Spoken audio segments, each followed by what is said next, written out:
तारीख़ी माग रनीकोट जेकी बरसातूं आहिनि मौजूदा बरसातुनि में हिन तारीख़ी माग के वॾो नुक़सानु पहुतो आहे हिन जो दीवारूं हिन जूं टुटी पियूं आहिनि। रनीकोट जे जेका दीवारुनि जे लाइ तोड़े हिते जे मक़ामी माण्हुनि जे लाइ अञा के बि जेके क़दम न खयां आहिनि नई जेके हिननि खे सहूलियतूं फराहम कयूं आहिनि। रनीकोट सिंध जो तारीख़ी माग आहे ऐं उन हवाले सां तव्हांखे हिन जा मुख़्तलिफ़ हिसा ॾेखारींदासीं जेके मुख़्तलिफ़ हिसा जेके मौजूदा बरसातुनि में टुटी पिया आहिनि झुरी पिया आहिनि ऐं जेको मेसारजी रहियो आहे। रनीकोट जे तरफ़ असांजो अचणु थियो आहे।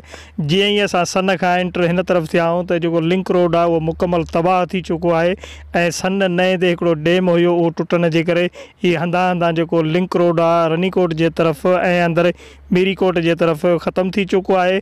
रनीकोट जे जेके दीवारूं आहिनि सन गेट वारी आहे मोहन गेट आहे या मीरीकोट आहे उन जे अंदरि मुख़्तलिफ़ जॻहियुनि खां पीसिस किरी चुका आहिनि। बरसातूं पिया आहिनि रोड रस्ता ख़तमु थी विया आहिनि मुश्किलात में माण्हू रहिया बीमारियूं काटियूं तकलीफ़ूं काटियूं उञ बुख काटियूं पूरा हफ़्तनि जो हफ़्तो माना इहे बुख ते वीचारा हुया न कंहिं ग़रीबनि खां आला वाला पुछियूं हे क़दीमी कोट आहिनि सभु किरी पिया ही हिते हेठियूं गेट मथियूं गेट सभु किरियल आहिनि बरसातुनि में नुक़सानु थिया आहिनि। असांखे रोड खपे डॉक्टर खपे स्कूल खपे इहो असांखे खपनि। ॿियो जेको ही जेके मीरियूं आहिनि हिन खे मलामत करे असांजो सिर्फ़ु अपील इहो हेठियूं गेट मथियूं गेट रनीकोट हासारे क़दीम उहो टुटी पियो हाणे केरु उन्हनि जो सहार बि कोन थो लहे।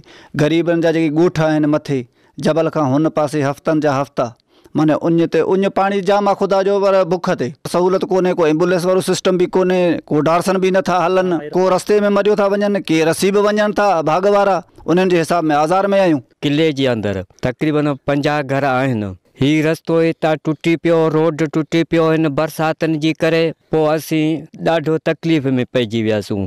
गॾहनि ते हितां वञूं था उतां सन मां राशन पाणी वठी अचूं था बरसातुनि में 3 ॾींहं असीं गेट ते राति ॾींहुं उते वेठा आहियूं।